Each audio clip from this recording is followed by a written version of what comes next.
Ladies and gentlemen, boys and... You do it. Girls! Welcome to episode 67 or 8 of the Speared Sundays podcast. And I'm joined by Luke Kidgell. It's great to be back. Yeah, it's your second time on the podcast, isn't it? Oh, probably like fourth if you include live and Oh, guests. yeah, I was on live the one. Marcus Dibble one as well. Oh, that's true. Like I was there. Fuck, why are you on this time? I didn't have a lot of input in that one. That's why, because you didn't get enough Kidgell at the time. That's right. I want to really overdose on the Kidge. Yeah. So if you don't know who Luke Kidgell is, he's a stand-up comedian, really good friend of mine, and we've been working together for like 2 years now. I would say I met you it's been about a year and a half. Really? I think I met you in about September, because I hadn't started comedy still 2 years ago to this date. That's retarded. So I started comedy in June 2015, and it's now May 2017. And it's been a meteoric rise. Yeah, that's actually quite fast, isn't it? Yeah, From never doing something to about to embark on my first national tour. Yeah, that's ridiculous. It's been a hectic 2 years. That's like one hit wonder But stats. But I've literally put like every waking hour, like it's all I think about. So it's like when you actually devote 600 days in a row to a thing, you can get shit done. Oh yeah, I think you have to do that if Yeah. you want it, because everyone you're competing with, or who you will eventually be competing with, is doing that anyway. Yeah. So if you want to fucking catch up, you got to, I don't know, do a bunch of meth and stay up for 300 nights. That's what I did, and look where it got me. Look at me now, Mum. The fucking meth boys. Yeah. So, wait, why am I hosting it? This is your podcast. That's true. It is my podcast. So basically, we have nothing to fucking talk about because we're sick of each other. Well, this is what happened last time I was on. Yeah, we've been hanging out almost every day for the last 3 months. Yeah. Because we had 2 months where you supported me on my tour, and then the tour is now over. We tried to have a little break from each other For like a week. And then I saw you like 3 times in that week. Anyway, because we were out at stand-up nights together. We were doing gigs together anyway. Get the fuck out of my house. You're in my house, cunt. You got to fucking leave. Yeah. But tell us, what have you been up to since? Since your tour. Yeah. Well, I did the Melbourne Comedy Festival since. Sold out a few shows, which was awesome. So you might have seen me open if you went to Lewis's show in Melbourne. Or pretty much if you went to Lewis's show anywhere but Sydney and Brisbane, you would have seen me. Yeah. So I was doing that for a bit and doing my own shit during the week and going out with you every weekend on tour. But again, it wasn't really like my own shit during the week. It was recovering from flights in Queanbeyan or wherever the fuck we stayed in Canberra. Oh, that was a shit. Like, you know what? Okay, here's the thing. With your tour, it gave me such appreciation for home. Yeah. Just like being at home and not even Melbourne, just home. No, just home and like wherever your current residence is or where you eat cereal every morning. I mean, I had my Bix Boys on tour. That's the thing. Okay. Did we talk about this? Oh, we're going to have to. Now. So... You always killed me with the... hanging out with... So it was Mike from North Borders, me and Lewis, right? It was just us three for the entire tour. 2 months of seeing each other every single day, and we all did the same thing. So imagine hanging out with like 2 good mates or whatever for 3 months, and think of, in your friendship group, you're listening to this, think about how shit your in-jokes already are. Every recess you get out there and you got some shit in-joke that only you and your mates understand.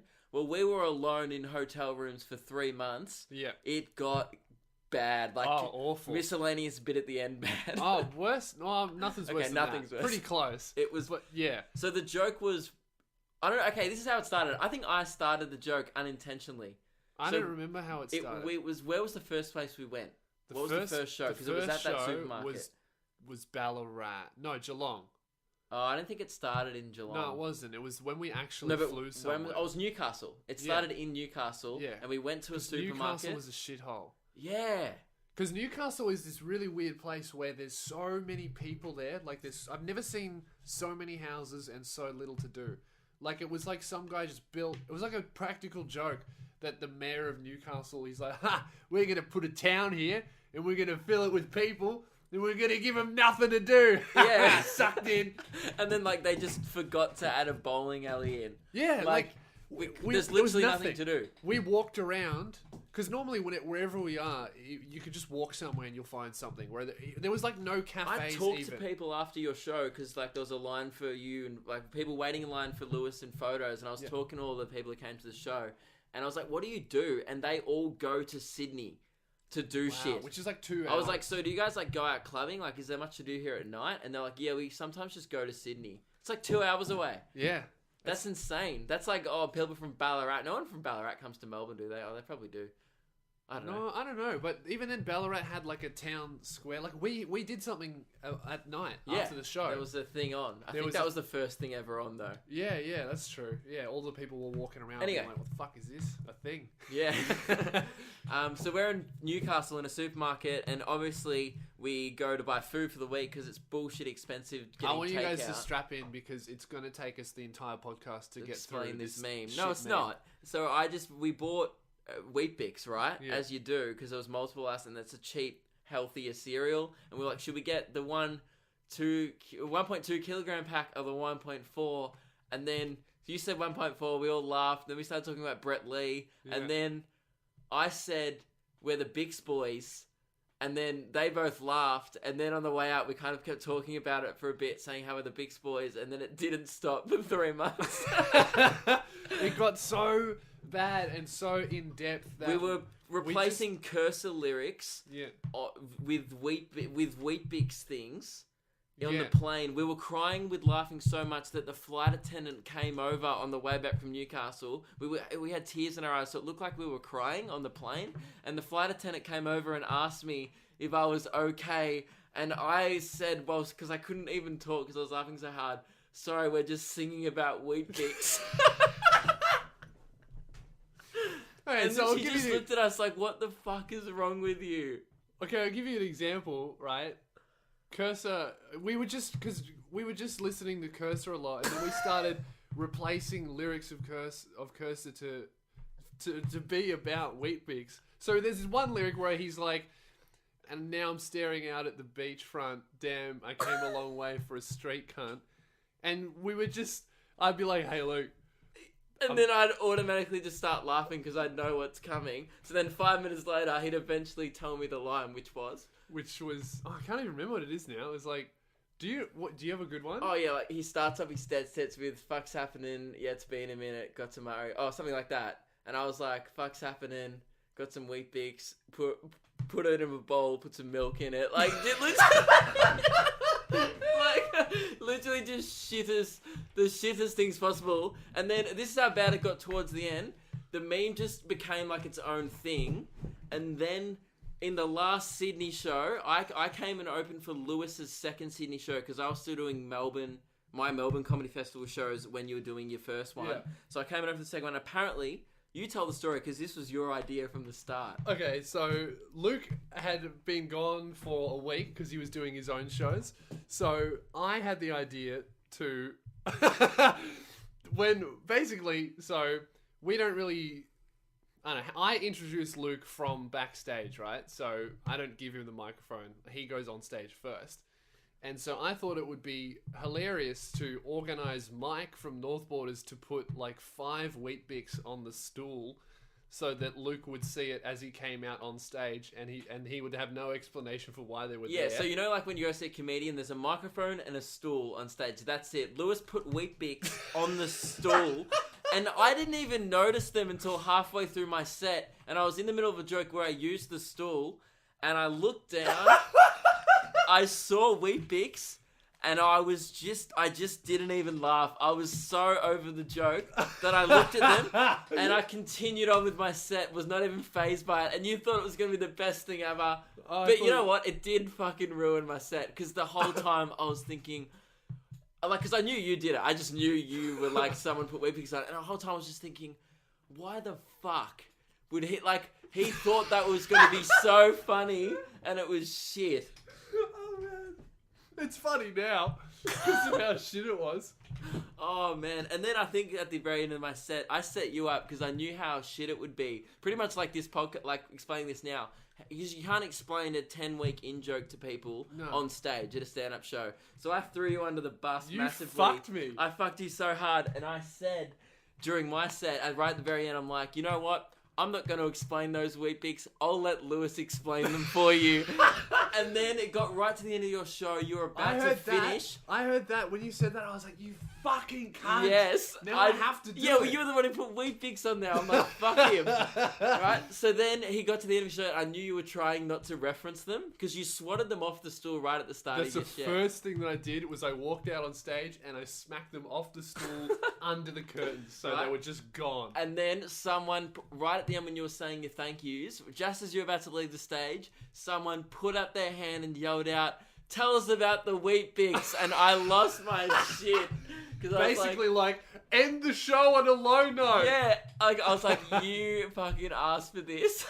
Yeah, I just got... And then I tried, but you just can't. And like, I was just... I was the only one in the audience laughing. And I was sitting up the top in like... Yeah. Like, I wasn't in the audience. There was like a top bit of a theatre. Yeah. And I was just up there crying with laughter. And you were just watching me struggle. Yeah, watching you struggle to make this Weet-Bix thing funny, which wasn't funny. No. It Very wasn't. good. It Anyway, failed. So that explains why I said Bix Boys 10 minutes ago. It has actually been 10 minutes. So, there you go, guys. Shit meme for you. Oh, it's terrible. I regret it. Yeah. But, what'd you say? What have I been doing since your tour? Yeah. Trying to just get on top. Well, I went viral. That was the thing. You are now your own meme. I became a meme. That's what I've actually been doing. I've just been being a meme. Yeah. In the last week. I don't know, like, you explain it. I don't want to explain it. Okay, so, basically Luke put out a video. What was your page at before you did the first one? The first You Don't Own Me? I reckon... I forget that was... I think I was at 10... Was that at 10? I think like 10 or 12, something like that. 10 or 12,000. I forget now. Yeah, so Luke was around 10, probably maximum 15,000 likes. And then he puts out this one video, which is... I don't know if you heard the song called You Don't Own Me. Basically, it's a woman being like, don't tell me what to do, you don't own me. It's the song from Suicide Squad, if you might have seen it in the trailers and stuff. The chorus is basically like, you don't own me. Don't tell me what to do, whatever. Yeah. Anyway. So, Luke puts up a video of him ignoring signs. It did shit at first. It got 300 likes at first. Yeah. When uploaded the first one, and I remember telling you the idea, and you thought it was really funny. I showed it to you. Remember, we filmed it up near your house, some of them. Yeah. And like we filmed just me ignoring a few signs, and you thought it was hilarious. It was just him doing the opposite of like regular. Yeah, signs. and I was like, oh, this is going to be like a stupid video in between my actual content. Yeah, like that's what it was. It was just which like, is always the stuff that goes viral. Which I hate. I've only ever called it once where I'm like, that's going viral, and I was right, and it was the Pinger Pete video. Oh, and you called World Vegan Day. Oh yeah, I knew that was going to go big. But I'm very good at pissing people off. Yeah. Like that was less viral and more, I know how angry this is going to make 2 million people. I can kind of call them now only because I've actually had a lot of experience with going Facebook viral. Yeah. But never on YouTube. Like I'm just like Facebook guy. Like I don't know how to make shit go. You know how to make shit go big on YouTube? Yeah, I don't go that well on Facebook. Usually Reddit Facebook. Related. Yeah, I don't really go that well on Facebook. Like I've got, I don't know, you're bigger than me on Facebook already. Yeah. Which is crazy. But yeah, basically Luke put out this video doing the opposite of signs. Went from 15,000 to like 50 with the first No, here's video. the thing, I didn't. The first video went shit at first, stayed on 300 likes, and then I thought it was so funny that I did a part 2, because I was like, I think it could be better, and I did a part 2, then that one went nuts. And then the first one, everyone went back and realised there was another one, and then that got a couple of million views as well. Oh, right. But the first one did shit at first. No one realised that the first one wasn't that funny. I think it was funny, but some people didn't get around it. Yeah, I think sometimes when you attract a certain type of audience and then you do something that's not really expected from you, that audience just doesn't like that kind of humor. So it. But there's other people out there who clearly did like it, because then when that the second one reached heaps of people, then I went from about 10 to 50,000 likes, and then between 50,000 and 70,000, I just did other videos that got me up to 70. I think it was at 75,000. Yeah. When I dropped part 3, and then that went nuts. Now I've almost went up 100,000 likes. Like I'm on 165,000 now. So which is 90,000. An insane amount of growth. Like Luke is now basically the new big guy on Facebook. Really, it's pretty crazy in Australia anyway. Yeah. Oh yeah, I mean you can't compete with Logan Paul. Oh yeah.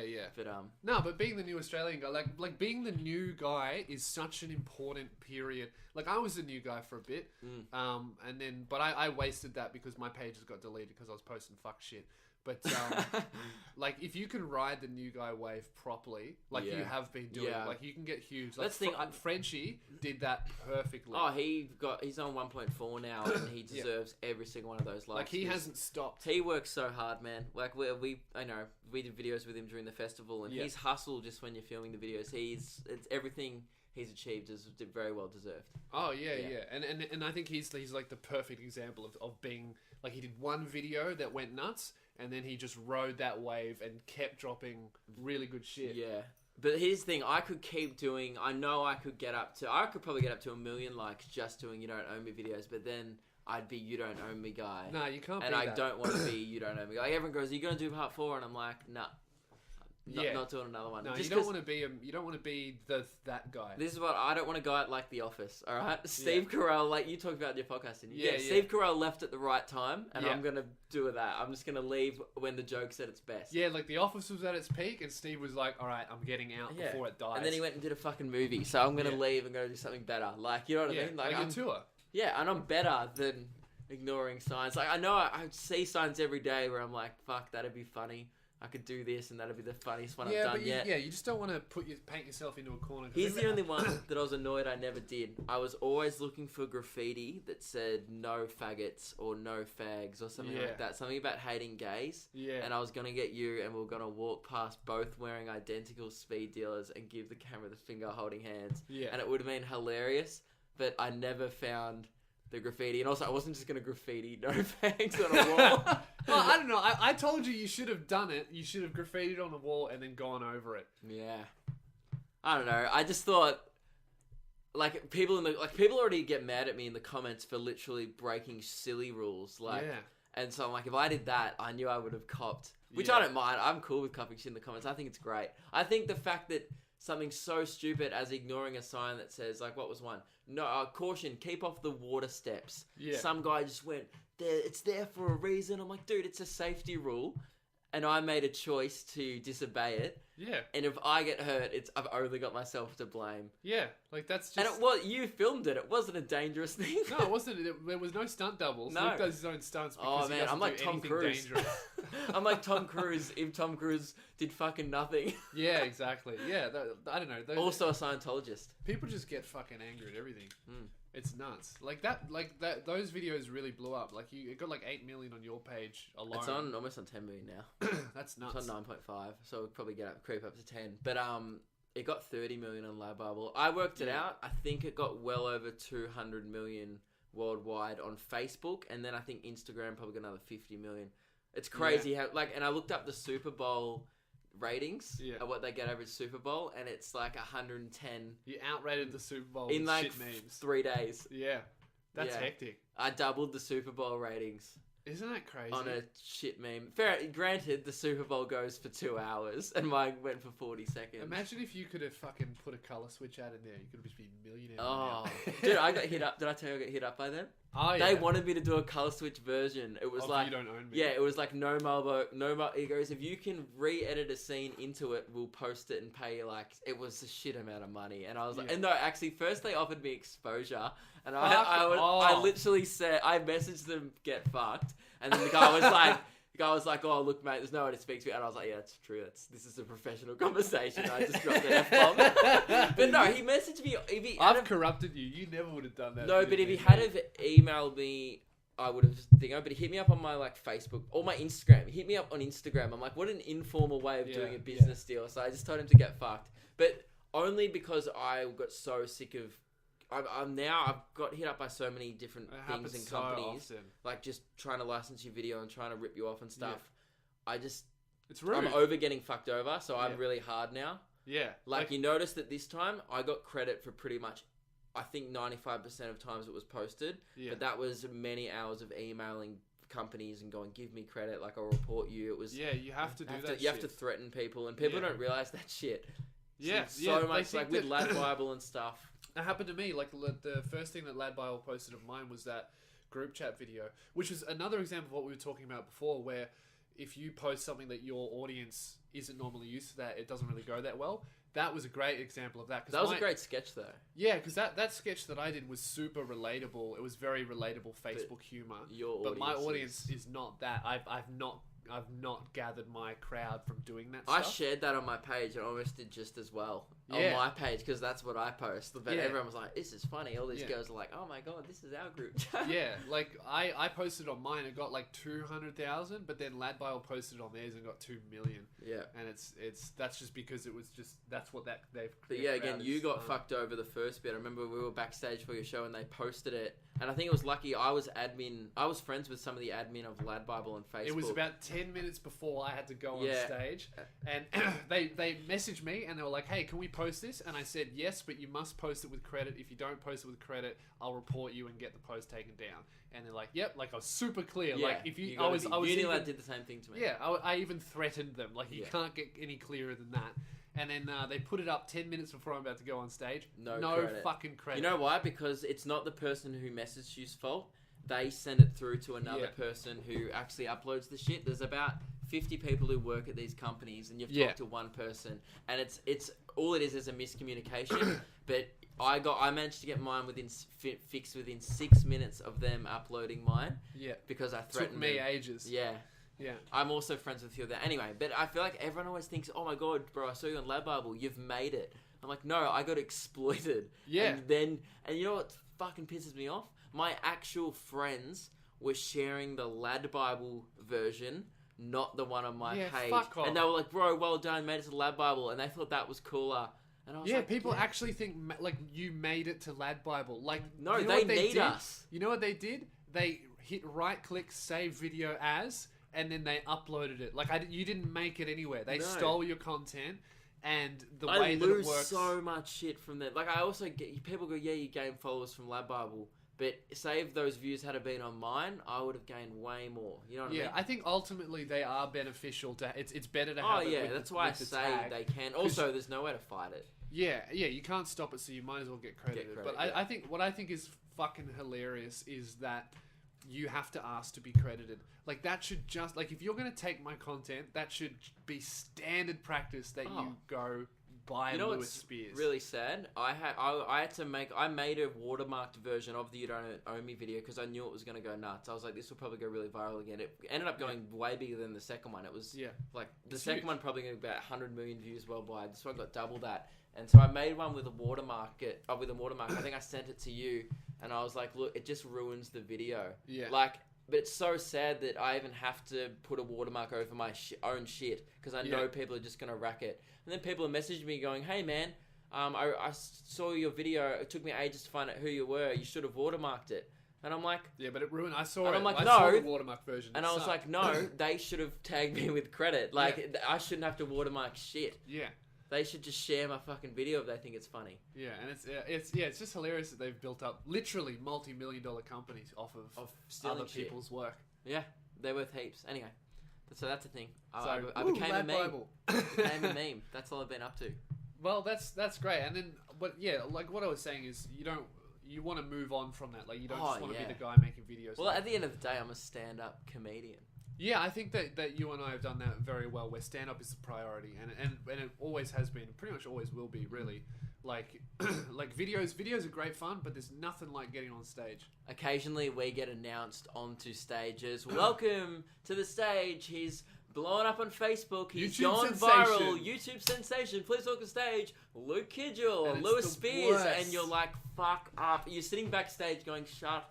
Like, how can I top this? Yeah. You know, and automatically, if I heard YouTube sensation, I'd cross my arms and be like, oh, really? If I was an audience member, I'd be like... Especially older crowds, because they don't understand YouTube, so they assume that they won't like it. So they hear YouTube sensation, they're like, oh, it's going to be a young guy who's going to do internet stuff. Takes you a minute of good stand-up for them to be like, oh, he's just like the other acts. But you have to still win them over for a minute because you got some... dude messaging on as a fucking viral boy, meme lord. Welcome the meme lord to the stage. Yeah, that happened to me on Monday night. I'm going to tell him to stop because they didn't do it to you. They didn't do it to me, but he did it to me. Yeah, you went on after me. At the Comics Lounge. Yeah, I'm gonna tell him not to do that anymore. Because it really makes people go, oh yeah, let's see if he's good. He did it to me the first time. Yeah. He did it to me last Tuesday. And then I think I said, don't do it, and he didn't do it to me. You need to tell him. Yeah, I'm going to have to tell him. I was like, dude, just announce me on. I just want to practice my material. What are you doing? You're making this harder than it has to be. Can we talk about this? Why does your bedroom look like a porn set, Lewis? Oh, because I only have one fucking space to do everything. I got one space to sleep, one space to write all my shit, and one space to film it. And one space to film all his porn as well. Yeah. He's trying to do YouTube and porn out of the same bedroom. Well, that's why Luke is here. Yeah, well, yeah. Welcome to episode 27, and Luke and Lewis accidentally do romantic things. Today we're filming Backdoor Sluts 9. You're the slut, fuck off. So, yeah, but your room, it's literally... You guys... You better be appreciative when he starts dropping all this new shit online, because this is uncomfortable for me as well. Oh yeah, and you're living in it. Yeah, my work has won. Like because I live at home, right? Like people are so surprised when I say that. I have not fucking made it, right? Yeah, both mummies boys. We're both living at home with our parents, and it's very funny. People think likes equal dollars, but it's not. No. Like I did a whole bit in my show this year about how I'm not as successful as people think that I am. I'm in my bedroom, right? Facebook likes equals quality time with your mum. Yeah, exactly. So I'm in my bedroom, and for a while, it was more of a living space than a working space. But gradually, the work has been taking up more space. And now with all of the new equipment that I've bought for the new series that I'm starting, it's a workspace with a bed in it. Yeah, and a desk. Oh, but that's still workspace. So yeah, you're just sleeping around your cameras. There's lights in here. It's like on an episode of Casting Couch, but there's no couch. I know. But, you've still got someone willing to be fucked, so... Well, I kind of do fuck people with lure reviews. So yeah, that's true. Yeah, but it's, I don't know, like I was... Backdoor Sluts 9 featuring Anton Soblunt. It's gotten to the point where I've decided that I need a warehouse. Like, that's my ultimate goal, like a production warehouse. It's all we space. talk about. Like, other people will fantasize about, like... Moving out. And, like, thinking, we're just, like, other people will fantasize about girls, like, oh, man, that was this hottest chick. And you're like, oh, Luke, I walked past this really cheap warehouse the other day. 100 meters squared. Yeah, 100 meters squared. I looked at her, and she was just fucking begging to be moved into. 20,000 per annum, right? And we're gonna film in her so hard. Oh yeah, we can have one film space in the corner, another one in the other one. We have an editing bay in the middle. Oh. Yeah, but yeah, that's what we fantasize over somewhere other than next to our beds to film our shit. You know what's hilarious? We found out today that this morning we did the exact same thing, which was look at the prices of warehouses and then figure out how much money. We didn't coordinate this. I was got to his house and I was like, "Oi, man." I was looking at warehouse today and he goes, "Me too." And we're like, "Oh my God, we need to fucking move out." I know. Yeah, but I don't know. So please come to our shows to stop this sadness. Well, I reckon next year, depending on how well my tour goes and how yours goes, I reckon we could do it next year. Yeah, and the content will only go... Like, that's what I've been saying on my podcast. Like, I could finally just afford to buy... I bought the same camera as Lewis, which is fuck. You bought a fucking good one, and I'm nowhere near on the same level of touring that you're doing. Yeah. And I literally scraped together every single dollar I made. Yeah. Like, even on merch and on posters, like, all the coins, and, like, just to fucking buy Throw this... it back in the hole. Yeah, and just bought this bullshit, fuck off, expensive camera. Yeah. And it's only possible because the people come to the shows. Yeah. Otherwise, like, people have been commenting on my videos, like, they absolutely love my videos, but they're like, dude, I love your shit, but honestly, what potato do you film this on? All of those You Don't Own Me's, it's hilarious. People always ask me, oh, what gear do you film with and what do you do? And it doesn't fucking matter. I filmed those on an iPod Touch, a 5th generation iPod. Not an iPhone. iPod. I haven't heard that word since 2011. Dude, I didn't even know that iPods had cameras in them. I only use it because I don't have enough storage on my shitty phone. So I use it. All I do with my iPod is listen to podcasts and film memes. So if you ever think that you can't do something online pick or up you a can't camera record a song, and film it. Yeah. Just like, do it. Don't need it. So I need a camera. A fucking 200 million views. iPod Generation 5. 5 touch, yeah. And like, dude, and people think like, oh, like, people I think use I don't have the right equipment as an excuse. Yeah. Write a funny video, film it, then get equipment once you've Yeah, written yeah. a few funny videos. Yeah, That's what I did. only now I feel like I have an actual professional setup. Today was the first time I've been using the camera that I used for my year 11 and 12 media films, and that's what I've been using to film my videos for the last 2 years. And today was the first time I've used something with a proper lens, and I called Lewis and I'm like, it's not focusing on my face. And he's like, what do you mean? I'm like, I don't know how to focus. It's difficult. And I'm like, it's got more buttons on it. Yeah, it's basically you pay fucking $2,000 more and you get buttons that you don't know how to operate. But you know, but that's cool, and it's only because people come to the shows, which is very cool. Oh yeah, so and speaking of, Luke's going on. You're going on tour. 2 weeks. This Friday. 2 weeks. Well, I'll be in Sydney in 2 weeks. We're going up on Wednesday, but the show's on Friday. That's so I'll sick. be in Sydney in 2 weeks. And do you know the date? June 2nd in Sydney. You're good at that. I never know my June dates. 3rd, only because that's like all I think about. Again, this has been like 2 years in the making. Yeah. I know the date. Like, I don't know the date to anything. You could be like, when's my mum's birthday? I couldn't Come tell on, you. mate. My first tour, I was thinking about it for my whole life. Had no idea when it was. Yeah, you're an idiot. That's true. So what are the other dates? It was June 2nd, then the next night, that's Friday night. Then the next night we go to Brisbane, doing the show Brizzy. there. Brisbane's going to be good. I feel like Brisbane's always good for you, isn't it? You like Brisbane is fucking crazy. Every time I do Brisbane, it's like a rock concert. I don't know why the people there like it so much, because Well, that's the thing. I don't know anybody else who's done a show in Brisbane, so I don't know if that's maybe it's just your fans. my audience in Brisbane or everyone in I Brisbane. hope it's mine too. And then the next weekend is Perth on the 11th of June, and then Adelaide on the 13th. That's sick. That's crazy for you. I mean, I did it as well, but to do a national tour in your first year of stand-up it's unheard it doesn't of. make sense. No. And you know what? I've seen the show and it's very, very good. Like it's not. It doesn't feel like a first year. I'm actually like when by the end of Melbourne, I was like really kind of proud of it. Like I was very happy with it. Yeah. It's not like I've just. And I'm kind of freaking out about next year because this one's I'm really happy with it. Yeah. I'm like, fuck, I gotta write a better show next year, which I will because I'm a better comedian. But you will. Yeah, I had the same thing. I think I remember Khaled, who's done it even longer than I have. He's telling me the same thing where every comedian freaks out about their second show. Everyone calls it second show syndrome. What a nerdy comedy thing. But to say. I think that a lot of the time the reason why the second show is not as good as the first is because you're worried about it not being as good. Yeah, as the first. What I'm going to do is just literally the day I get back from Adelaide is try and never say one of those jokes again. Obviously I will. I'll do them just to open sets with, so it starts off well, and then I'll just pretty much write new stuff. I'm probably going to take a few weeks of doing gigs to get my head, because I need to like clear my headspace from the old shit, so I can even be. Because right now you've started working on new stuff, like you've like, oh, we'll think about talking about this and stuff next year. That's only because I had that break. And I can't even think about that right now because I've still got my show to do. So I'm like, no, but I don't want to be thinking about that shit. I just want to think about the show now. Yeah. No, you do. I think after a tour, or after you've done anything super intensive, you need to force yourself to have a break. And it's the worst thing. I hate it. I'm going to Fiji for a week. So that's perfect. Good. That's what I did my first year. I went to Thailand for a week. And I didn't want to go. Jazz forced me. She's like, we're going to Thailand. You need a break. I rate sitting on a beach, though. Like, I just rate doing fuck all on a beach. You don't rate a beach, do you? I hate beaches, man. I don't get it. I don't understand the fucking beach. Like, it looks nice. I've heard your thoughts about this because I've listened to the podcast. You talked about the podcast, didn't you? Yeah, I did. I've heard it? I yelled about it You know for what's 10 minutes. weird with our friendship?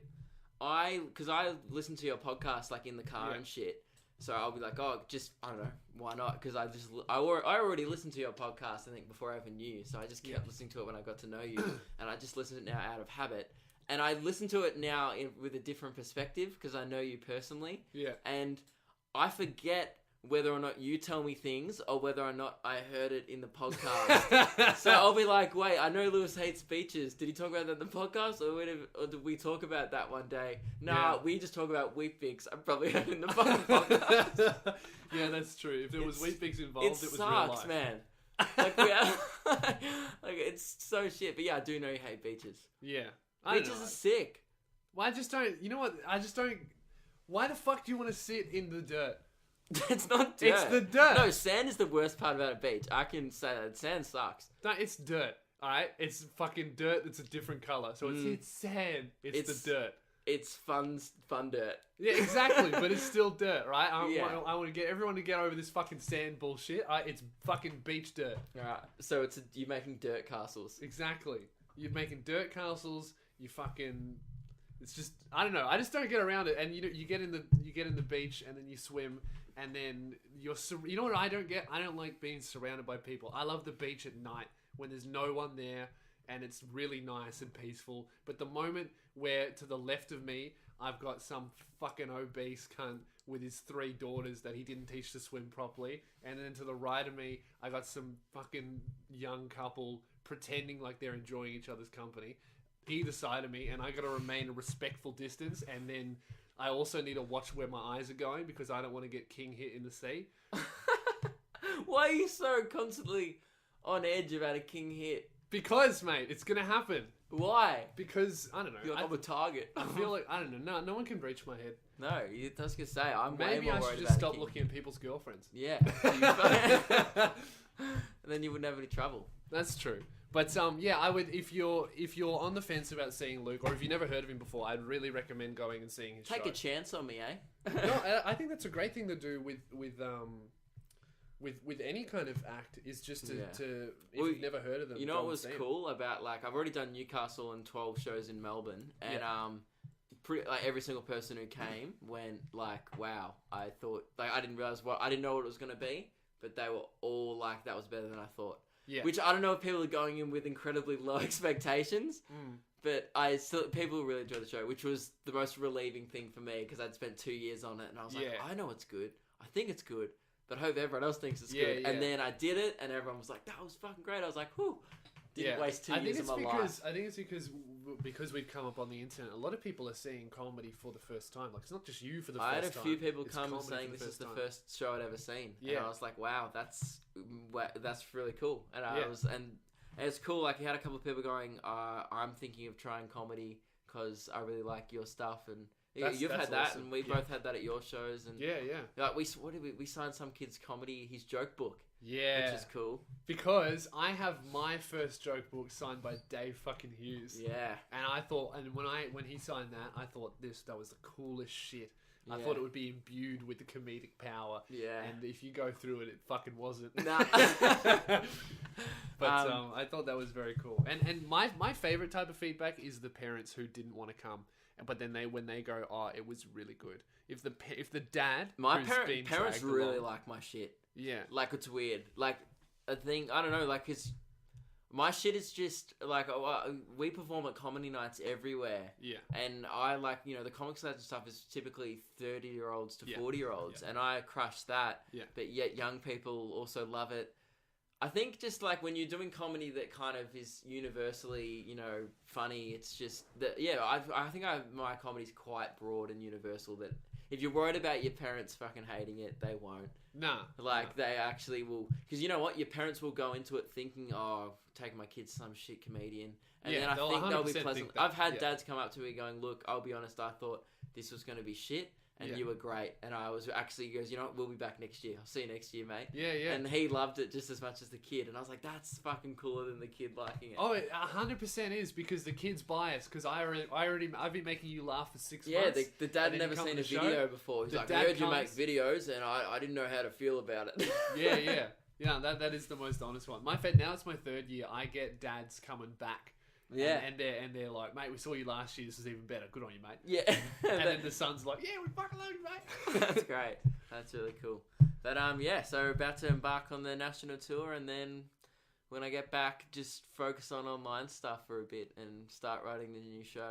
I kind of want to go off the grid, stand-up wise, for a bit, and then just really be on the for you guys that won't affect anyone else, only the people I see regularly. But then I just want to really get up to 300, 400k on Facebook and that's my goal for YouTube by the end of the year. I want to get to 300 on YouTube. But look, man, I don't know if you're going to make it to your tour. Me? Yeah. Why? Well, we got to do miscellaneous bit at the end. So, look, buy tickets don't buy tickets to my show now because there mightn't be a show. But if you've already got tickets, fucking bad luck. But buy them at the end of the podcast. We'll see if we make it. If you make it. Really? True. It's two parties here have to push through what is... You describe it. I mean, I listen to it every fucking week. You do it. What's worse? Doing it or being like on the receiving end? I wish I could say that I've become numb to it. I think being on the receiving end's way shitter. You reckon? I think all your people go through fucking hell every week and you don't appreciate them enough for sitting through this segment. Well, I watched this documentary the other day of, it was this guy, right? And he just, one day he randomly went into a coma. No, the doctors still don't know why. He was in a coma for over a year. And all the doctors thought he couldn't move his body. He couldn't move anything. All the doctors thought he was brain dead, but they kept him alive to see if he would ever wake up. And they all thought he was brain dead, but he couldn't move anything, but he was completely aware of his surroundings and he could hear everything. And it got like a year down the track and he got like molested by a nurse while he couldn't move. It happened to him a couple of times while he was in hospital. This is a true story. Yeah. And it even got to the point where his mother was telling him, I wish you would just die because this is ruining my life. It's real. You can look it up. He's written a whole book about it. Yeah, and then what she did, the mother actually came in and she put your headphones on his head. Yeah. And she skipped it to 40 minutes and 45 seconds into this episode of this podcast. Currently listening. That you're currently listening to. He just shot up, ripped the headphones off and tried to jump out the window. And he died and her life was saved. So, you know what? It's killing people, but we're saving lives. So we're doing fucking God's work right now. Alright, so miscellaneous bit of the end is where we answer life advice questions because I get sick of talking about me, and I like. You know what? I like reading the questions because I like hearing other people's lives fall apart and then giving. It's great. It's like Neighbours every week, but it's fucking real. I love hearing about other people's misery because it makes me feel better about myself. Isn't it? Because I'm like, I had a bit of a shit week this week, and then I like bitch about my fucking week, and then I listen to your podcast, and I'm like, I had a good one. I had a pretty good one compared to whoever old mate who fucked his mum's friend or whatever that was. All right, so I've got two shit weeks here. So the first one. Was entitled "The Snapchat Mistake," which I already knew before reading it. I was like, this is good. Yeah, and the person's going to be aged between 13 and 14. Yeah, exactly, yeah. Hey, cunt, my name's Aiden, and I'm in urgent need of help. He sent this email 3 weeks ago, so he could be dead. So a while ago, I got myself into a bit of a pickle, and recently shit has been getting strange. So I took up a vet course, acting, at my school at the start of the last year. I don't get starting up a course for acting. Why don't you act like you just have a degree already? And why don't you act like you're not wasting 3 fucking years of your life? Oh, that's true. That's a good fucking exercise you could do. That would be hard though. Yeah. That's like the ultimate test at the end. Yeah. I was the... You have to pull a straight face at graduation. Dude, imagine, being at graduation and, imagine you're not the student, right? Because the student's probably pretty proud of himself. But put yourself in the shoes of the professor, right? Who's got this scroll and written on it is, you've successfully completed a bachelor's degree in acting. Imagine rolling that up and giving it to a student and shaking his hand and not laughing. Oh man. And you haven't even with that they don't even teach you how to check into a homeless shelter, which is the only thing you're gonna need after you get that fucking degree. They don't even teach you the skills you need after that degree. They don't even teach you how to flip a fucking burger. I know. It's it's a genuine waste of time. You know what's funny though? I failed high school. Yeah, and you still constantly throw shade at people doing shitty degree. You know what? I dropped out of TAFE. So these are the two most underqualified people throwing shade at some dude trying to fucking achieve his fucking dreams. All right, but that's not the problem. All right, that's not the problem that he's emailing about. That's clearly a huge problem. Oh, this isn't the problem. No, he just doesn't know. He doesn't know this is a problem. He's got whatever the problem is, dude. This is your biggest problem. Where do you go from bachelor's degree of acting? Do you get fucking work experience at Neighbours, and then you move up into Home and Away, and then you get to be on The Voice? And then after you go on The Voice, You end it's up funny. We were just looking at Reese Maston's Instagram account. Imagine being Reese Maston. We were looking at how shit his like ratio is. Okay, if you don't know who Reese Maston is, basically he was just an Australian kid who came up on those talent shows, like American Idol. Idol. X Factor guy. It was X Factor. He was just a singer. He's a good-looking kid, and they decided to get one album's worth of money out of and it. The one song he released was a dead rip-off of a Pink song. Legit, Really? it was the same. And he got called out on it as well. So the one song he did was just whatever. I think Pink had that song at the time was like rock and roll. I don't know, whatever. Point is, he sucks. Anyway, okay, wait, this is a bit of a fresh meme. Okay, the reason why we're talking about this is because get this. This is how fucking low Reese Maston is on the celebrity scale. After one of my Melbourne shows. We just left miscellaneous bit at the end. Briefly, sorry. So loosen the noose. Loosen. I was about to say untie it, but yeah, loosen it. Don't untie it yet. Just loosen. You want to have it at the ready. We'll jump back in and you can jump off that chair you're standing on right now. Just sit tight on the chair. Stand tight. All right. So after one of my Melbourne shows, this girl came with her auntie, right, and they were from Geelong Bendigo or some. That's why. I don't know, someplace. Yeah, they were from Bendigo. Maybe it was from Werribee. Werribee. That makes more sense. It was Werribee. Much more sense. Right, so she came with her auntie, and her auntie had never seen a comedy show before. And people who listen to my podcast would know about. I've already forgot her fucking name. Anyway, how old was she? About 50, and she had never seen a comedy show, and she loved 50 has never seen a comedy show. She loved it so much the first night that they both came back the night after and bought the last 2 tickets. It was about to sell out. How much of a drive is that for them? It's about an hour and 10 minutes. That's crazy. Yeah, each way. So an hour and 10 minutes there. Yeah, and that's fucked.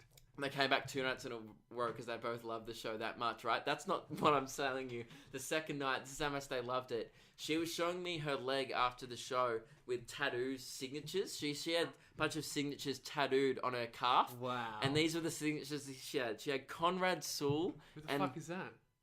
Like, he's a singer. He's like a pop star.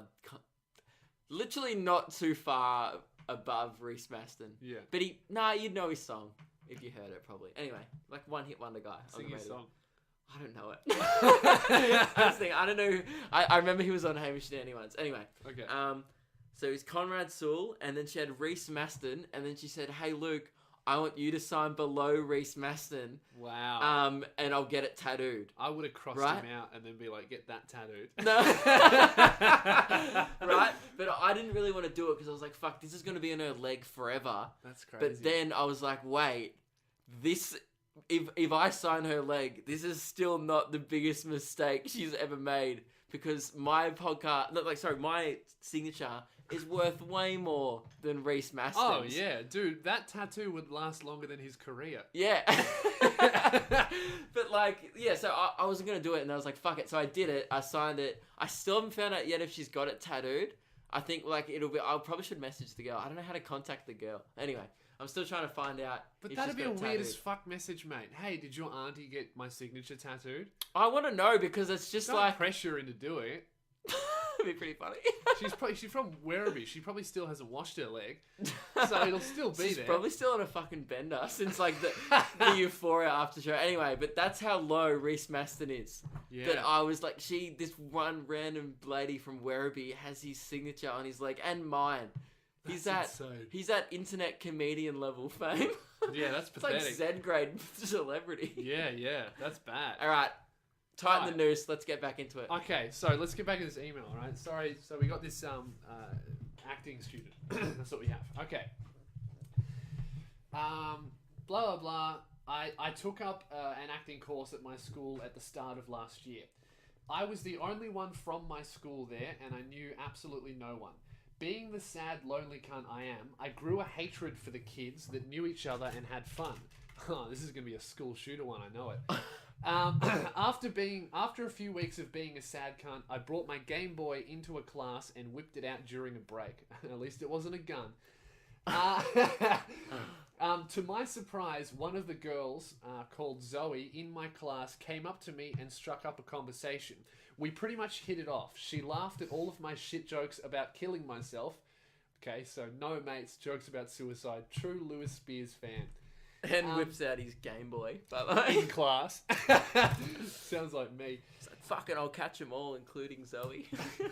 I caught a level 41 girl on Victory Road. So naturally I grew a liking to her. After a few weeks of messaging and being glued to each other during class and making fun of all the other tossers in our class, I decided to add her on Snapchat. So here comes the mistake that he's emailing about. If you haven't already guessed, that was my downfall. About that same time, I was constantly getting nudes and sending dick pics to this one slut I had no interest in. Just gave me a good wank bang. That's confusing because he sounded like a true Lewis Spears fan. This guy's obviously getting laid. Well, so. he's confident, which Yeah. is the thing that gave him away, not being a true Lewis Spears fan, was that he hit it off with a girl. That's true. Yeah. That's true. Not that a girl approached him. Him, yeah. He wasn't like watching her from a bush. Yeah. Alright, so... Okay, so I was constantly getting nudes and sending dick pics to this one slut that I had no interest in, but it gave me a good wank bang. So this nudie chick and I were deep in a session. I took a dick pic and put the caption, "You make me so hard." I know, right? Fucking miserable. Me being the thick cunt I am, accidentally sent that snap to Zoe. Oh, you fucked up. Because that's not even... You can't even prove that was... Like, if you said, "You make me so hard, Sarah," and then it went to Zoe, you can be like, that was a mistake. But if it's just "you make But me even hard... still, Zoe's going to be like, why the fuck are you sending dick pics to Sarah? Yeah. Either way, that's not a good situation That's to true. be in. That's true. You've just fucked up. But yeah, but it is worse that she thinks it was intended for her. Yeah. And Like, literally, this is your relationship with Zoe. Hi, you play Game Boy, I play Game Boy.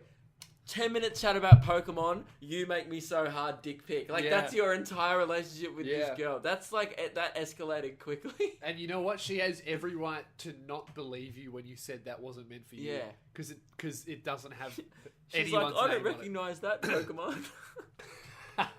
Next time, write Sarah on your dick. So regardless of the caption, Yeah. it'll go to the right chick. That's what I do when I send my dick pics. You write Sarah Yeah, on it and then send it to your girlfriend, Emily. You address them. You address them. It's like writing a letter. Well, that's the only reason the stamp industry is still alive. Yeah, as well. I'm keeping Australia Post alive. Oh, yeah. I need to get I get mine couriered in like a reinforced box. Alright, so he sent a dick pic to the wrong girl. And then he goes, this is actually pretty smart. I instantly got on Facebook and I told Zoe not to open the snap yet and to wait for class for me to explain. Of course... Oh, that's a good one. Open it at a fucking school. Just tell her to delete it. You can't delete a snap. You can delete all conversations. Ah. But of course you're going to open it. If anyone told me don't open it, I would 100% open it. I'd try and reverse psychology then be like, open it. And then be like, I don't want to. And be like, alright, do it. Nah, then they would anyway. There's no way You have to grab their phone and open it. And then, which you can't do unless you're in the same place. Yeah. Which I'm assuming that you weren't. no, because you were sending dick pics to another girl. Imagine if you were on a date with Zoe. Sending dick. Just 1 second, Zoe. Alright, so I instantly got on Facebook, told her not to open it, blah, blah. Of course, to my stupidity, I gave a girl a reason to be extremely curious. So, of course, she opens the snap and, to my dismay, pretty much straight away blocks me on everything. So, that's a smart girl. Yeah. Soon after, this goes around our class and I have to tell my friends at school how badly I fucked it. After pretty much 6 months of no communication and awkward looks in class, I get a friend request on Facebook. It's Hannah. Hang on. Oh, he fucked up. Hannah's probably her real name. So he's been writing Zoe the whole time and he just wrote Hannah. So that's probably her real name. And then you know what? That's your fault. And I'm not Lewis's. editing it out. Oh man, Zoe Alright. was Hannah the whole time. Alright, so guys, if anyone was confused, if anyone's listening to this... That was some M. Night Shyamalan twist shit. That was a good. twist. If anyone's listening to this and they know a guy who plays Pokemon with Hannah, he sent her a picture of his cock. Oh man. Oh, now see how he's talking in the email subject. It said the Snapchat mistake. It was actually the email mistake because he just gave himself away. Either this guy's a genius or a dumb fuck. I'm thinking dumb fuck. All right. I get a friend request. It's Hannah. I add her and I message her on Facebook trying to patch up everything, and right now it's almost gotten back to normal before the dick pic shit. So I guess what my question to you is, how can I, or is it possible for me to even ask her out? After she's blocked you. I really like her, but obviously things could be very opposite on her end. Any help is appreciated. No need to tell me how retarded I am. Well, we've already done that. Fucking Sherlock Holmes over here. I think things might be weird now. Yeah. No need to tell me how retarded I am. I already know. By the way, we have the kind of friendship where we just talk shit to each other, and send I each love other it. dick pics. Unsolicited. P.S. I love the Melbourne show. I was the cunt whose name you thought was Zayden when I clearly said Aiden like 3 times. I don't remember that happening. I don't think I must have watched that one. No, you were never around during the meet and greets. You were doing your show. Oh, I think you meant Melbourne. on stage. Oh yeah, I left to do my show. Anyway. So, well, here's the thing. What was his question? Was should I ask her out? If you want a 1-word answer, no. Yeah, well, here's the thing. If you do ask her out, no matter how well you do it, she will be like, oh, okay, well then that dick pic was definitely for me then. Wait, did he say that he'd explained to her the situation? He hasn't explained to her that it still wasn't meant for her. So she still thinks, old mate Zoe Hannah still thinks, nah. Well, he says he's been... I added her on Facebook and tried to patch up everything, and right now it's almost back to normal. So I guess so he must has have, yeah. explained it. But I still think if you ask her out now, she's going to be like, oh, well, all of that was lies then. And you can't even be like, oh, sorry, that was intended to another girl I was hitting on, because that's not going to go down well either. Yeah. You just fucked it, man. I think you've just fucked it, bro. I think the only thing you can... I mean, if you want to preserve this friendship, you're just going to have to let it go and let it be a friendship. Otherwise, you're going to have to... You can give it a go, but there's extremely high chance that you're not going to catch this Pokemon. Like, even if you use, like, an Ultra Ball, or, like, you're going to have to, like, drop your Master Ball on Zoe, and I don't think that's going to be worth it. Save it for Mewtwo, alright? Yeah. Save it for a legendary. Absolutely. I don't think she's got a legendary puss. So save it for something better, I reckon. Because at no point during this email did he say Hannah has a legendary puss. She sounds like something you can pick up just outside Pallet Town, man. She's like a Pidgey. Yeah, go for fucking... aim harder. Like, at least... You want a Moltres. If anything, she sounds a bit basic. She sounds like a fucking starter Pokemon. Like... Oh, yeah. You're probably young, alright? There's better things out there. You'll think Charizard's the best. Yeah. Nah, it's not the best. Nah. Wait till you get to the fucking birds, man. Articuno. Yeah. That's some Zapdos. Fucking just because a Weedle has good banter doesn't mean you should send her a dick pic and ask her out. Yeah, fuck, man. I reckon just be mates on this one. But if you give it a go, fucking let me know, mate. And I hope she doesn't listen to this. Yeah. Or maybe you could... Nah, okay, I can't be bothered to do Pokemon jokes anymore. Let's move on. I think we outdid it. We truly exhausted them. Alright, so we're going a bit over time, but this question is so... This next one is so good. Do this one. We have to do it. This is the only reason why I'm choosing this question, because I'm with you. I know we're going to nail this one. Yeah, and I've got expertise in the guy's area. Alright. Nah, that's just a shit joke when you hear it. Anyway. Alright, so I've got an email here from... this chick want to be anonymous? Don't do another Hannah. No. Well, she hasn't revealed herself, so I'm going to assume she wants to be a non. I'm going to call her Sarah. Get a new name. I agree with Jazz. Sick of Sarah. Nah, fuck off. I like Sarah. Right. Every girl is called Sarah. Every guy's called Sam. It's all good. Alright.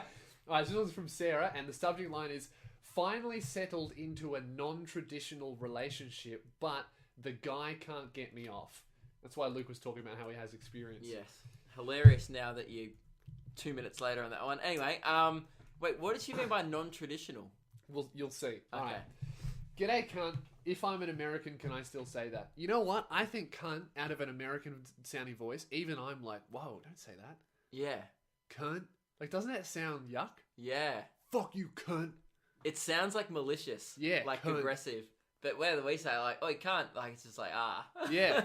I remember the first time, I was always like, I don't understand why people don't like cunt. Our one could be like a cereal. Like, oh, I haven't had your cunt today. Woke up. How many cunts do you do? The cunt boys. That'd be the cunt crew. Oh, man. Let's not do shit memes on the podcast. No. All right. So no, you can't say that if you're American. Okay. Blah blah blah. To set some precedent, I'm a 19-year-old girl, and a few months ago, I moved across the country to live with a 28-year-old man who I met on the internet and kind of barely knew. So there's the non-traditional part. 19-year-old girl moved in with a 28-year-old dude I met on the internet. That's ballsy. That's like some proper shit you see on like NCIS, and it usually ends in a body bag. So No, not even NCIS. That's the stuff that ends in like real crime investigations. Oh, You yeah. know where they have the mother crying, describing the last time she talked to her daughter? That's the kind of shit that Yep. you've just done. But Yeah. sounds like it's, well... it's no, you know what it sounds like? It sounds like you got successfully catfished and you're into it. Yeah. Yeah, it's just like a really good story. It's like a catfishing with a happy ending. Because it's not even like we started dating online, like a long distance thing. It's like I moved in cross country with a 28-year-old man I met on the internet and didn't know. Jesus Christ. So that's like fucking level 10 daddy issues. Yeah. Alright. Okay, so I had been listening to your podcast and figured being brutally murdered after moving in with a possible serial killer would be an appropriate alternative to listening to the miscellaneous bit at the end. At least she knows it. Well, now I feel a little bit less worse for the daddy issues joke because she got me back. Yep. Well, turns out he was not a serial killer, and we've actually been dating for quite a while now. See what I mean by non-traditional? Yes. Alright. My family hates it, and I've sacrificed a lot to make this move and this relationship work. I'm happy with it all, save for one thing. You ready? Yep. He has a dick the size of a goddamn Q-tip. And can't last for more than 5 minutes in bed. Oh, man. Wait, by that, I mean he doesn't even come. He's just, right, so fat that he collapses and falls asleep. Oh, man. Could you imagine being this guy and going through her emails and reading that run-on sentence of tiny dick, can't last, And so not fat. because of premature ejaculation, just because he's a fat cunt. Oh, my God. And then to like a random Australian podcast. Yeah. Like that you've never heard of. That Not even a famous comedian. thousands of people will now hear that run-on of sentences. There's about 10,000 people pissing their pants. Listening. Like, and they know about his shit dick, his Q-tip cock. Q-tip cock. Oh, his little fat weenie. And you'd think that, like, I don't know, you'd think a big boy would be packing a big load, but I feel like that's often not the case. Well, maybe it's only small because it's like surrounded by fat. Is it one of those? I've heard of ones, but I haven't seen. I mean, like, I've heard of some of those ones where, like, they have to lift up. Like, I've heard comedians talk about it, like, where they have to, like, older, like, big fat, like, married comedians, they talk about, like, having to How lift they can't up. see their dick. Yeah, they can't see their dick, so when they're fucking a chick from behind, their gut is resting on top of their asshole, but they can just feel it going in. Yuck. Like, imagine, like, not being... Oh, man. He sounds like his dick's so small, he wouldn't be able to see it anyway, so that's probably why I got fat, to make himself feel That's better. true. Makes himself feel better. He doesn't have to look at it. Yeah. Do you know what I saw that really... I remember I was, it was at one of Curse's show. We were backstage, right? And there was a toilet and, like, it was like, just like a toilet, but there was a mirror behind the toilet. So if you pissed in the toilet, you'd just see your dick pissing. And I'd never seen that before. And I've had that happen, and it's weird. it is weird. Yeah. I've like never seen this from this angle before. Like this Yeah. is what a stranger would see if I was doing it in their street. Yeah. And imagine like that, but you're him. Because a dick on the flop is not pretty. Nah. Like, it's just like a flaccid... It looks a bit pathetic. It's like Looks droopy. sad. Yeah, it looks miserable. Yeah. Yeah, you have like... It's like a miserable looking feature. And then... Imagine that hard. Like, that's what his would look like. It looks like you know when His dick would look like it has depression hard. Like... you know when a baby comes out of the womb, right? Yeah. I'm not talking about a baby's dick. I'm talking about when they cut the umbilical cord and they call it off. And there's like a then little there's knob. belly button Yeah. poking out. Like his dick is like an Audi. Alright, that's enough body shaming. We're halfway through the email and we've just completely fucking abused this guy. Oh man, keep it going, go. Okay, alright, where are we? Q-tip dick, 5 minutes in bed, too fat to fuck. I'm not the type to settle into a relationship with anybody and much prefer to sleep around. Well, at least you know yourself. Good on you. I've been with a lot of guys, and compared to them, every time we have sex, it feels like fucking a Smurf. A Smurf. Oh my! Imagine moving cross country to fuck a Smurf. Yeah. Like you've moved your whole life. You had friends, and then you were like replaced it with a fucking Q-tip dick. Yeah. Like, and it's blue. It literally can't even fill the void of being lonely. Can't even fill your fucking vagina. Yeah, you know what? You're not gonna plug up those daddy issues with a Q-tip cock, are you? No, you need something a lot bigger. Yeah. You need at least you need two, really. Yeah, you need to be double penetrated by a Q-tip. Here's the solution. She should go to the supermarket and buy some actual Q-tips and then tape 2 of them together. And then that's twice as much. That's so rude. Alright, go. Okay, now I'm feeling bad. Alright. Because I didn't laugh that time. I've been with a lot of guys, compared to them, every time we have sex, it's like fucking Smurf, blah, blah. I really do love him, but I'm going crazy without that good D. He actually knows about it and has offered to have an open relationship, but even though he's offered, I know it would crush him if I ever did sleep with another person. I think sex is important in a relationship, so I put a lot of effort into making him happy in bed. I stay active and fit and sexy for him. I give mad head and do anal. I usually do most of the work. Of course she does anal. It'd be like sticking a fucking pin up there. Oh man, it's like that doesn't even count. Nah. I usually do most of the work, and I spend a ton of money on nice lingerie and the kinds of freaky, kinky toys he likes, but he does nothing for me. Fuck, you're gonna have to move to Australia. This sounds sick. He does nothing for me, not even brush his nasty teeth to kiss me. Why the fuck are you with him? This sexual frustration is turning to hatred. I can feel it. I can feel it through this email. It's like you actually email. despise him personally for not even, like, put his dick aside or whatever, the lack of effort that he's putting into your relationship. And you said you value sex as an important component of the relationship, and I think it is too. And he's not putting in any effort to even be physically appealing to you. You said you're putting in effort, so I don't think that's fair. Yeah, look, I think, right, you could like mitigate the effects of having a pin dick by having like a great 6-pack. That's what dudes who take steroids gives you a pin dicks, but they make up for that by having 22-inch biceps. Yeah, and they just fish you with that, so that's fine.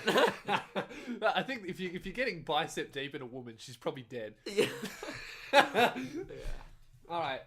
I do anal, all the work, lingerie, blah blah blah. I'm going mad and I don't know what to do to keep this thing working. I would never ever cheat because I've been cheated on, and his ex-fiancée actually cheated on him with his buddy when she thought he was going to die of cancer. So it makes it even worse. This guy just has a shit life. The further into this email I get, the worse I feel about the Q-tip jokes. Yep. But there's got to be. I haven't even done any pool-related jokes. I'm really just getting started. But anyway. Well, do one. No, give me a chance to throw it in. Right, this is the last bit. But damn, if I haven't at least imagined sleeping with someone else who would actually take the time and make the effort to get me off for a change. I appreciate any advice you have. Love your stuff. You're going places. Get your ass over to the States and have a shit one. Thank you very much for the kind words. I will make it to America one day. Not for you. Yeah, I was gonna say that sounded like a booty call, and that sounded like you going, "Yeah, I'll be there. Just give me." Yeah, that's true. Like, just give me a second. Yeah. You know, well, that might be the only way I can fix this problem. That's true. But the only way to I think they only sounded like a booty call only because you were so sexually frustrated by the end of the email. Even when you were trying to be nice about your comedy, just sounded like you wanted to fuck him. Yeah, like you sound like you're doing really great comedy. I don't really care about that. Please, someone fuck me. Yeah. Well, honestly, it sounds like you are no longer happy in this relationship, and he's not making you happy, and he's not putting in effort. Say if he was putting in effort, and I think you wouldn't have sent this email to us. No way. I mean, you think about the amount of effort that this chick has put in even before she found out that he was a shit root. Like, she's moved across country, pissed off her parents. God, he must have a good personality. Oh, he must... Yeah, dude, this must be that, like, I want to be friends with him. Because really, having a 5-inch penis, that's not a requirement for me to be mates. No, that's why we're friends. Yeah. Yeah, so, you know what? I reckon, Sarah... I'll be mates with him. But we're not going to fuck him. That's true. Oh, wait, get fucked by him. Yeah. No, this is about her getting fucked, not him. she- He's getting good sex with a girl who's putting effort in and That's true. is going above and beyond. He doesn't need a friend. She needs a dick. Yeah. This is the Dude, problem. have you tried... Like, I'm assuming you must have toys. You can't be That's that... what she said. She said, I bought all the kinky toys that he likes. I'm assuming she likes watching her use them. So she has all that stuff. So imagine... Oh, dude, imagine how underwhelming it would be, like, going in yourself with a bit for a toy and then going, take over, baby. And then you're like, so are you in? Or you... Yeah. And then, like, you just want... And then you'd have to just shove it up your ass. Like, while he's inside you.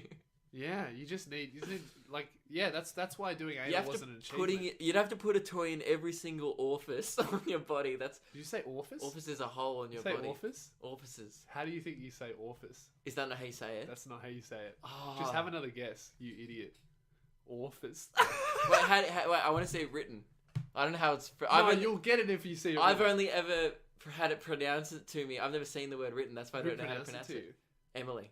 And she's also an idiot. My girlfriend. Dude, we have an in-joke about orifices. Maybe it started off... But maybe it started off about... There's no way that it started off the right pronunciation and then you guys changed it. Yeah, that's true. How do you say it? Orifice. Oh, is it? Yeah, it's I've never seen it written. O-R-I-F-I-C-E. I've never seen it written. I thought it was spelt because of how she said it. No, you imagine a doctor saying it. Like, a doctor wouldn't say orifice, he'd say orifice. No, I can imagine a doctor saying the plural orifices. Because that sounds like a disease, though. That sounds like a foot fungus. I've got orifice. Yeah. Yeah, that's a disease. Yeah. Not a hole. Maybe this could be the new So what name. is it? An orifice. Orifice. Orifice. Ah. Well, alright, guys. And you don't do orifices. You just like shove it in every orifice. Well, I think I'm out of this question. At least Luke's gotten something out of this question. Yeah. Okay, but seriously, it sounds like that, like, even beyond bad sex, he's clearly not putting any effort into himself personally. But just to explain what I didn't know what that meant, I pronounced Peugeot's Pugots for 6 years. 6 years. 6 years of my life. I went, look at that Pugot, until someone went, what the fuck did you just say? Literally what just happened then? And then, you know when you like people like say that again, and you get less confident because you know it's wrong, you're like, Pugot? And they're like, say what? And I'm like, Pugot.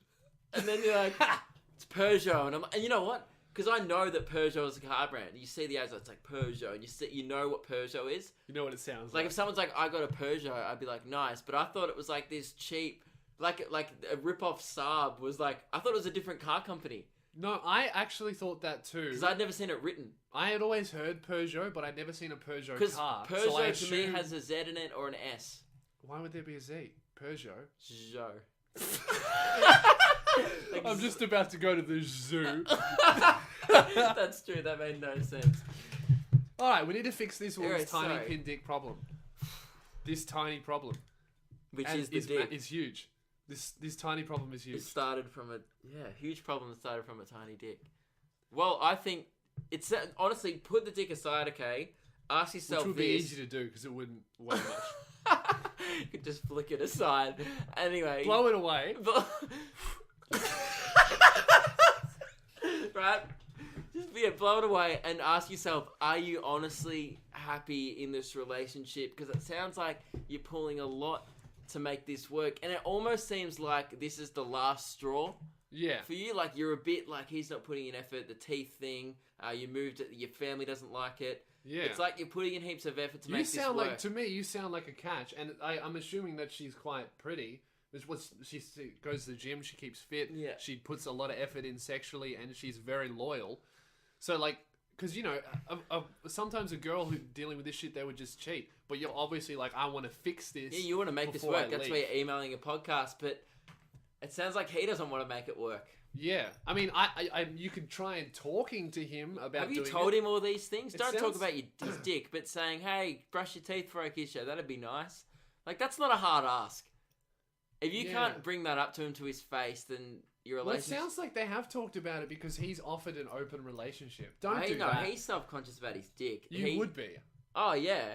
Like, if I was strapping that, I would be like, I don't know. That's why we've stopped fucking. Oh, that was one too many, wasn't it? Yeah, it was. That was a sorry. little bit too gay. Uh, Cross the boundary. I got a chub. Yeah, you need to. I don't think this is salvageable. It sounds like you obviously really like him, but by getting to the end of the email, I can tell your lack of orgasms is turning into hatred. Yeah, you sound sexually frustrated, and you sound like you're taking it out on him in other areas. And look, if he was sticking it to you good, would you care about the teeth? I think you still would. I don't think it's the sticking it to you thing. I think it's the lack of effort that he's putting into your relationship. Everywhere else, yeah. So I think I don't want to make the big call, move on, because you've just moved countries for him. But fuck him off. Yeah, he just sounds. It sounds like you could do better, and you could get treated better as well, and get a better you're dick. 19. Oh, and he's true. 28. You're 19. What are you doing? Yeah, think whole about life if you of think good about dick this. ahead of you. He's 28, right? So in about 20 years, maybe 30 years, that dick's probably not going to work as well as it used to. And right now, it barely does. Doesn't even work now. Right? And you know what? He's 28. He's not going to change. No. Like, people don't... He's had a shit dick his whole life, and he just obviously doesn't care anymore. The fact that he's gone, you can fuck other dudes, because I have such low self-esteem.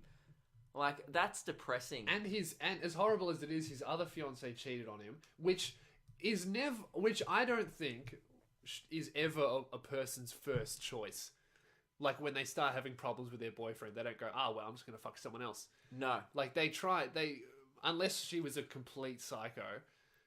But it sounds like he didn't. Fix it, it but almost he sounds didn't like do the anything. exact same thing happened to his last relationship that's happening to yours, but you just haven't cheated on him yet. So you can still stop it and not be that. You sound like you don't want to cheat him, which is great. So maybe you should just. I think you should out just of there. leave before you cheat on him and then he kills himself. Yeah, because you do sound very sexually frustrated. Yeah. Just be like, it's not you, it's your dick, and then just leave. You should just you know what? Go to the supermarket and get like a can of Monster. Hey Lewis, Yeah. this one's it's pretty hard situation with his Q-tip dick. It sounds like she's snookered. That was my pool joke. That was pretty good. Thank you. All right, we'll continue. Okay, this is my solution. Go to the shops and get a can of Monster, right? I don't know if you have those in America. There'll be like an extra large can of Red Bull and take it home from the supermarket. And then just be like, hey, honey, can you come into the kitchen? Like, you be him. I'll be like, what's his name? Dave. Dave, okay. Like, hey, Dave, can you come in the kitchen for a second? No, I'm just not brushing my teeth. Hang on. All right, when you're done being a stinky breath, tiny dick little thing, can you come into the kitchen, please? Yeah, all right, but I'm still going to be fat when I come in there. All right. Hey, you see this can of Monster that I'm holding? Yes. This is what I need in my vagina, in dick form. And then do you see this Tic Tac? Yeah. That's you. This is why I said you can fuck other men. See, this is their problem. This exact situation's probably already happened. He's seen the Tic Tac. He's seen the Monster can. And then she's probably chucked it to him going, actually eat it though, you fucking stinky breath piece of shit. And also, like, imagine if she told him to eat his own Tic Tac cock because his breath sounds so... See, maybe that's why her breath is so good. You said you gave him head. You're constantly sucking on a Tic Tac of a thing. Oh, man. It's time to stop. You need to break up with him. You need to break with him. And don't ever fucking let him listen to this. Because I would shoot myself. And not even if this was not miscellaneous bit at the end, Oh, yeah. Like, it's already Miss Slade's bit at the end, but combine that with that being about him. If he's listening to this, he's already been told to tighten the noose at the start. Yeah. All he's got to do is step off. And, and he's so heavy, like, it'll work.